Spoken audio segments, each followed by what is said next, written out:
Hi, നമസ്കാരം സുഹൃത്തുക്കളെ. 10 ലക്ഷം രൂപ നിക്ഷേപം, ലാഭം 7 കോടി രൂപയ്ക്ക് മുകളിൽ നിങ്ങൾക്കും വേണോ? അങ്ങനൊരാഗ്രഹം നിങ്ങൾക്കുണ്ടെങ്കിൽ ഈ വീഡിയോ 5-6 മിനിറ്റുള്ള ഈ വീഡിയോ പൂർണ്ണമായി ഒന്ന് കാണുമ്പോൾ അതെങ്ങനെ നിങ്ങൾക്ക് നേടാമെന്നുള്ളത് വിശദമായി തന്നെ നമ്മൾ പറഞ്ഞു തരുന്നുണ്ട്. ഈ പദ്ധതി മ്യൂച്വൽ ഫണ്ടിൻ്റെ ഇൻവെസ്റ്റ്മെൻറ്റ് പദ്ധതിയിലേക്കാണ് നമ്മൾ നിക്ഷേപിക്കേണ്ടത്. ICICI പ്രൊഡൻഷ്യലിൻ്റെ 1999 ആരംഭിച്ച ഒരു മ്യൂച്വൽ ഫണ്ട് പദ്ധതിയിൽ അന്ന് 10 ലക്ഷം രൂപ ഇട്ടയാൾക്ക് കിട്ടിയതിൻ്റെ ഒരു പ്രസൻറ്റേഷനാണ് കമ്പനി ഇവിടെ കൊടുത്തിരിക്കുന്നത്. 1999 മുതൽ 2023 നവംബർ വരെയുള്ള കണക്കാണ് ഈ പ്രസൻറ്റേഷനിൽ കമ്പനി കൊടുത്തിരിക്കുന്നത്.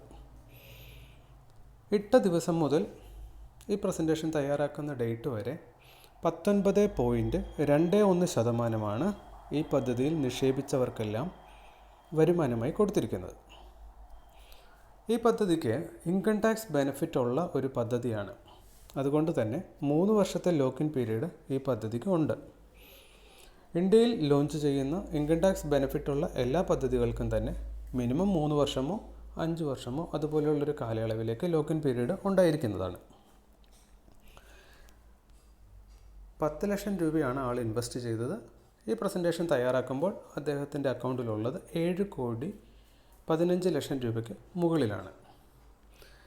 ഈ പദ്ധതി ഈ ലാസ്റ്റ് 1 ഇയറിൽ കൊടുത്തേക്കുന്ന റിട്ടേണും കൂടെ നമുക്കൊന്ന് നോക്കാം. അത് ഈ സ്ക്രീനിൽ കാണുന്നത് പോലെയാണ്. 39% മുകളിലാണ് ഈ പദ്ധതി ലാസ്റ്റ് 1 ഇയർ റിട്ടേൺ കൊടുത്തിരിക്കുന്നത്. ഈ പദ്ധതിയിൽ നമുക്ക് ഇൻവെസ്റ്റ് ചെയ്യാവുന്ന ഏറ്റവും കുറഞ്ഞ തുക എന്ന് പറയുന്നത് 500 രൂപ മുതൽ ആരംഭിക്കും. നമുക്കെല്ലാവർക്കും കയ്യിൽ കുറച്ച് പൈസ കിട്ടിക്കഴിഞ്ഞാൽ നമ്മൾ ആദ്യം തന്നെ ചിന്തിക്കുന്നത് ഇത് ഏത് ബാങ്കിൽ ഇടാൻ പറ്റും, എത്ര ശതമാനം അതിൽ നിന്ന് നമുക്ക് പലിശ കിട്ടും, ഏറ്റവും കൂടുതൽ പലിശ കിട്ടുന്ന ബാങ്കിൽ നമ്മൾ നിക്ഷേപിക്കും. നിലവിലെ സാഹചര്യത്തിൽ നമുക്ക് ഇന്ത്യയിലെ ഏത് ബാങ്കിൽ നിക്ഷേപിച്ചാലും കിട്ടാവുന്ന ഒരു ഡീസൻറ്റ് റിട്ടേൺ എന്ന് പറയുന്നത് FD ആണെന്നുണ്ടെങ്കിൽ അതൊരു 7% അതിൽ താഴെയോ ആണ്. നമുക്കെന്നാൽ ഈ മ്യൂച്വൽ ഫണ്ട് പദ്ധതിയെയും ബാങ്കിൽ നിക്ഷേപിച്ചാൽ കിട്ടുന്ന ഏറ്റവും മികച്ച റിട്ടേൺ, ഞാനിവിടെ ഉദാഹരണത്തിന് വേണ്ടി നിങ്ങളെ 8% റിട്ടേൺ വെച്ചൊന്ന് കാൽക്കുലേറ്റ് ചെയ്ത് കാണിക്കാം. എത്ര തുക നമ്മൾ ബാങ്കിലിട്ടാൽ കിട്ടും. ഇവിടെ നമ്മൾ കണക്ക് കൂട്ടി വെച്ചിട്ടുണ്ട്. ഇവിടെ 288 മാസത്തേക്ക് 10 ലക്ഷം രൂപ നമ്മൾ ബാങ്കിൽ ഇൻവെസ്റ്റ് ചെയ്യുന്നു. ബാങ്കിലിട്ടാൽ 8% കിട്ടും എന്ന് നമ്മൾ കണക്ക് കൂട്ടിയാൽ ഇപ്പോൾ നിങ്ങൾക്ക് സ്ക്രീനിൽ കാണാം മാച്യൂരിറ്റി വാല്യൂ 67,77,000 രൂപയാണ്.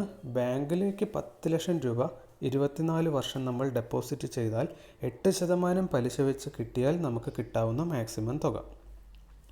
എന്നാൽ മ്യൂച്വൽ ഫണ്ടിൽ നമുക്ക് കിട്ടുന്നത് അതിനേക്കാളൊക്കെ വളരെ വളരെ കൂടുതലാണെന്ന് ഈ ഒരു വീഡിയോയിൽ നിന്ന് നിങ്ങൾക്ക് മനസ്സിലായിട്ടുണ്ടാകും.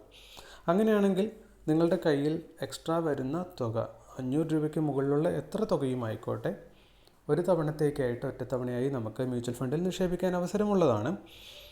അങ്ങനെ ഒരു 20 കൊല്ലത്തേക്ക് ഈ 10 ലക്ഷം രൂപ നമ്മൾ മ്യൂച്വൽ ഫണ്ടിൽ നിക്ഷേപിച്ചാൽ ബാങ്ക് ഡെപ്പോസിറ്റിൽ കിട്ടുന്നതിൻ്റെ ഇരട്ടി മാത്രം കിട്ടുന്നു എന്ന് കണക്ക് കൂട്ടിയാൽ പോലും നമുക്ക് സ്ക്രീനിൽ കാണുന്നത് പോലെ 4,50,00,000 രൂപയ്ക്ക് മുകളിൽ കിട്ടുന്നതാണ്.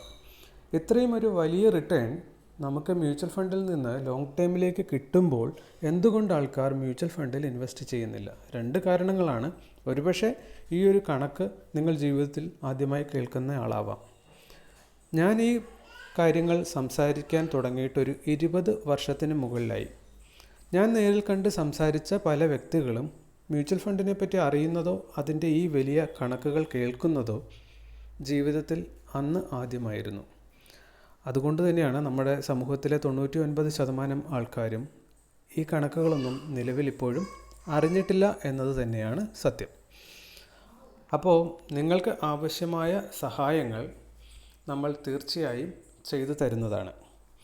ഈ പദ്ധതിയെപ്പറ്റിയും മ്യൂച്വൽ ഫണ്ടിൻ്റെ പവറിനെ പറ്റിയും ബാങ്കുമായിട്ടുള്ള കമ്പാരിസണും കാര്യങ്ങളുമൊക്കെ കൂടുതൽ വിശദമായി അറിയാൻ നമ്മുടെ ചാനൽ നിങ്ങളൊന്ന് സബ്സ്ക്രൈബ് ചെയ്ത് വെക്കുക. ഇതുപോലെ ഒട്ടനവധി വീഡിയോകൾ നമ്മൾ ഇനി അങ്ങോട്ട് ചെയ്യുന്നുണ്ടാവും. ഒപ്പം നിങ്ങൾക്ക് നിക്ഷേപിക്കണമെങ്കിലോ ഇതിനെപ്പറ്റി കൂടുതൽ അറിയണമെങ്കിലോ എന്തെങ്കിലും സംശയമുണ്ടെങ്കിലോ സ്ക്രീനിൽ കാണുന്ന നമ്പറിൽ വിളിക്കാവുന്നതുമാണ്. Thank you.